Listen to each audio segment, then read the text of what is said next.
வணக்கம். நான் உங்கள் அன்பான சயின்டிஃபிக் வேதிக் அஸ்ட்ராலஜர் அஸ்ட்ரோரண்டி பேசுகிறேன். நல்லது நினைப்போம், நல்லதே நடக்கும். பார்த்தீங்கன்னா இந்த மார்ச் 2026 கன்னி ராசிக்காரர்களுக்கு எப்படி இருக்க போகுதுங்கிறது இந்த வீடியோவில் பார்க்க போகிறோம். சயின்டிஃபிக் வேதிக் அஸ்ட்ராலஜி முறையில் எதையும் மிகைப்படுத்தாமல் உள்ளது உள்ளவாறு அறிவியல் சார்ந்த கலையாகிய இந்த ஒளி தத்துவம் மூலமாக நாம் பார்க்க போகிறோம். பரிகாரங்கள் அது மாதிரி மூட நம்பிக்கையில் போகாமல் ஒரு கிரகங்கள் எப்படி இருந்ததுன்னா வாழ்க்கையில் எது மாதிரி ஒரு தாக்கத்தை கொடுக்க போகிறார், கன்னிராசிக்காரர்களுக்கு மார்ச் மாதம் எது மாதிரி ஒரு அமைப்பு கொடுக்குது அப்படிங்கிறத துல்லியமாக மிகைப்படுத்தாமல் பார்க்க போகிறோம். பாருங்கள், இப்போ பாருங்கள், குரு 10ஆம் இடத்துல இருக்கிறார், சனி 7ஆம் இடத்துல இருக்கிறார், ராகு 6ல், கேது 12ல். இப்போ கன்னிராசிக்கு 6ஆம் இடத்துல பார்த்தீங்கன்னா கிட்டத்தட்ட 4 கிரகங்கள் கன்னிராசிக்கு மிகவும் ஒரு மாதிரியான பலனை, தீய பலனை கொடுக்கக்கூடிய அட்டமாதிபதியாகிய செவ்வாய் 6ஆம் இடத்தில், ராகு 6ஆம் இடத்தில், சூரியன் 6ஆம் இடத்தில், புதன் ராசி அதிபதியாகிய புதன் 6ஆம் இடத்தில். ஸோ இது எல்லாமே 6ஆம் இடத்துல இருந்து ராகுவோட சேரும் பொழுது கொஞ்சம் பார்த்துருக்கணும். உடல் உபாதைகள், கடன், நோய், வம்பு, வழக்கு இதெல்லாம் கொஞ்சம் கொடுக்கக்கூடிய அமைப்புகள் இருக்குது. குருவின் பார்வை நிவர்த்தி, குருவின் பார்வை இருக்கிறதுனால சமாளிச்சுக்கலாம், ஒன்றும் பிரச்சனை இல்லை அப்படிங்கிறத நீங்கள் புரிந்து கொள்ள வேண்டும். ஸோ இது மாதிரி ஒரு அமைப்பில் இருக்கும் பொழுது இப்போ கன்னிராசிக்காரர்களுக்கு மார்ச் 2026 ராசி அதிபதியாகிய புதனே செவ்வாயோட சேருது.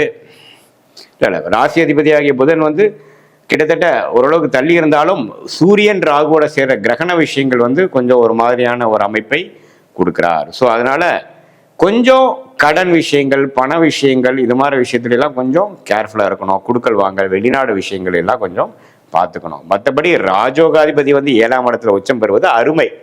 ஸோ சில பேர்த்துக்கு திருமண விஷயங்கள், சுப விஷயங்கள் நடக்கிறது, காதல் திருமண விஷயம் நடக்கிறது, பார்ட்னர்ஷிப், நல்ல ஒரு பார்ட்னர்ஷிப் கிடைக்கிறது, ஃபண்டிங் கிடைக்கிறது. அதே சமயத்தில் மாணவர்களுக்கு வேணுங்கிற படிப்பு, என்ன படிக்கணுங்கிறதுல நல்ல தீர்க்கு. ஏன்னா பார்த்தீங்கன்னா உங்களுக்கு என்னதான் புதன் 6ஆம் இடத்துல சேர்ந்திருந்தாலும் செவ்வாயோட தள்ளி போயிட்டார். செவ்வாய் ஒரு 2 டிகிரி 3 டிகிரியில் இருக்கிறாருன்னா புதன் பார்த்தீங்கன்னா 27 டிகிரி போயிட்டார். அதனால கன்னிராசிக்காரர்களே பாதிக்காது. மாணவர்களுக்கு இன்னுமே கிளாரிட்டி கிடைக்கக்கூடிய அமைப்பு இருக்குது. ஒரே விஷயம், ஹெல்த் தான் நீங்கள் பார்த்துக்கணும்.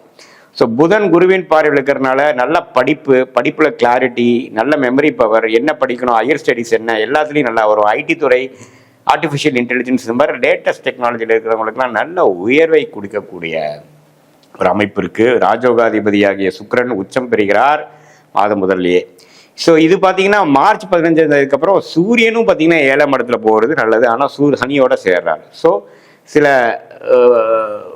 இல்லத்தில், அதாவது கணவனாக இருந்த மனைவி, மனைவியாக இருந்த கணவனோட கொஞ்சம் பார்த்து பழகக்கூடிய அமைப்பு, அம்மா ஆர்குமெண்ட்ஸ் போகாமல் அட்ஜஸ்ட் பண்ணி போகக்கூடிய அமைப்புகள் கன்னிராசிக்காரர்களுக்கு மாதத்தின் செகண்ட் வீக், தேர்ட் வீக்குக்கு அப்புறம் வரக்கூடிய அமைப்புகள் இருக்குது. ஸோ மாதத்தின் முதல் 2 வாரம் ஓரளவுக்கு பண விஷயங்களும் உடல் விஷயம் மட்டும் கொஞ்சம் கேர்ஃபுல்லாக இருக்கணும். மற்றபடி எல்லாமே ஓரளவுக்கு பரவாயில்லான ஒரு அமைப்பு இருக்குது. வெளிநாடு வாய்ப்புகள் தேடி வருகிறது. விசா கிடைக்காதவங்களுக்கு விசா கிடைக்கக்கூடிய அமைப்புகள் இருக்குது. ஆனால் என்ன கொஞ்சம் டென்ஷன் கொடுக்கும். ஏன்னா ராகு உள்ள சம்மந்தப்படுறாரு இல்லைங்களா. ஸோ அதனால் கொஞ்சம் டென்ஷனாக இருக்கும். மனம் கொஞ்சம் சாந்தப்படுத்தி நீங்கள் வாழ வேண்டிய, கொஞ்சம் பக்குவப்படக்கூடிய அமைப்புகள் தேவைப்படுகிறது. ஸோ இது மாதிரி ஒரு அமைப்பில் இருக்கக்கூடிய கன்னிராசிக்காரர்களுக்கு கொஞ்சம் மார்ச் மாதம் பார்த்தீங்கன்னா ஓரளவுக்கு பொறுமையாக இருந்து கடந்து வந்துட்டிங்கன்னா அடுத்த வரக்கூடிய அமைப்புகள்லாம் அருமையாக இருக்குது.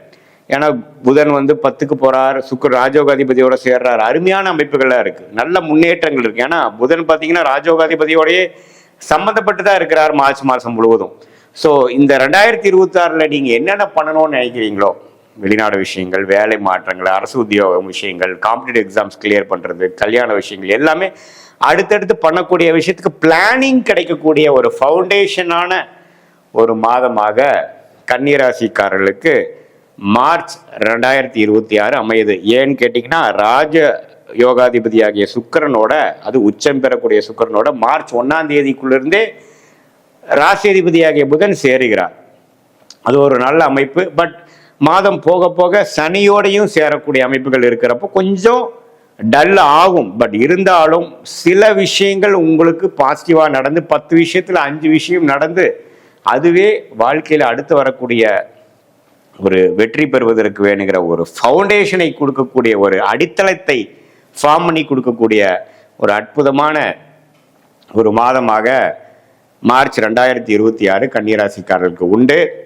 இது ஒரு பொதுவான பலனை தவிர நீங்கள் எந்த தேதியில், எந்த நேரத்தில், எந்த ஊரில் பிறந்தீங்க வச்சு நீங்கள் உங்களுடைய ஜாதகத்தை போட்டு நீங்கள் எந்த லக்னத்தில் பிறந்தீங்க, நீங்கள் கன்னிராசியாக இருந்து, அதாவது நீங்கள் அஸ்த நட்சத்திரத்தில் பிறந்திருந்தாலும் சரி, உத்திர நட்சத்திரத்தில் பிறந்திருந்தாலும் சரி, சித்திரை நட்சத்திரத்தில் பிறந்திருந்தாலும் சரி, உங்களோட லக்னம் என்னங்கிறது வைத்து அந்த லக்னாதிபதி எப்படி இருக்கிறார், உங்களுடைய ராசி அதிபதி எப்படி இருக்கிறார் வச்சு பார்த்தோம்னார லக்னாதிபதியோட அமைப்பு, ஸ்தானபலம், திக்பலம், இப்போ உங்களுக்கு என்ன தசை நடந்து கொண்டிருக்கிறது, புக்தி என்ன நடக்குது, தசநாதனும் புக்திநாதனும் இப்போ நம்ம பேசின கோச்சாரத்தில் டிரான்சிட் அஸ்ட்ராலஜியில் எது மாதிரி ஒரு தாக்கத்தை கொடுக்குறார், குருவின் பார்வையில் இருக்கிறாங்கலாம் ஒருங்கிணைத்து பார்க்கும் பொழுது உண்மையே துல்லியமான பலன்களை நாம் செய்ய முடியும்.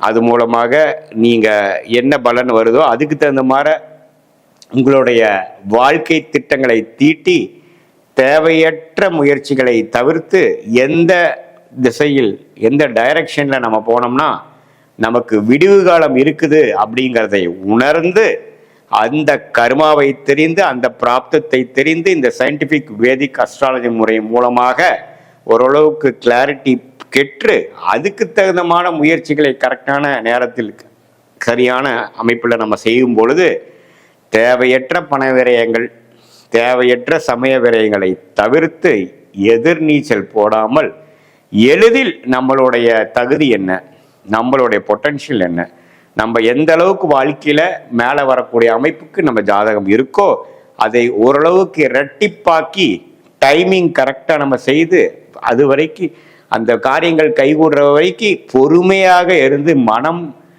தளராமல் இருந்து நாம் சாதிக்கக்கூடிய அமைப்பை கொடுக்கக்கூடிய ஒரு கிளாரிட்டியை இந்த தெய்வ சாஸ்திரமாகிய இந்திய வேத ஜோதிட அடிப்படையிலான ஒளி தத்துவம் மூலமாக கர்மா எப்படி செயல்படுகிறதுங்கிறதை தெரிந்து நம்மளுடைய இண்டிவிஜுவல் கர்மா எப்படி இருக்கு, நம்மளுடைய பிராப்தங்கள் எப்படி இருக்கு, நம்மளுடைய ஜாதகத்தில் எந்த கிரகம் யோகமாக இருக்கு, அந்த கிரகத்தின் காரத்துவம் என்ன, அந்த காரத்துவம் மூலமாக நம்ம போனாதான் வாழ்க்கையில் எளிதில் வெற்றி பெற முடியும். நம்மளுடைய பிராப்தம் அங்கதான் இருக்கிறது.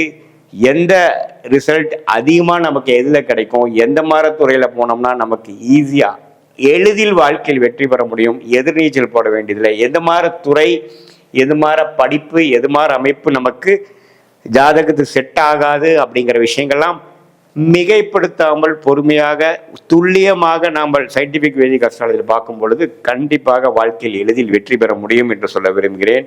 மீண்டும் மற்றொரு காணொளியில் சந்திப்போம். நன்றி, வணக்கம்.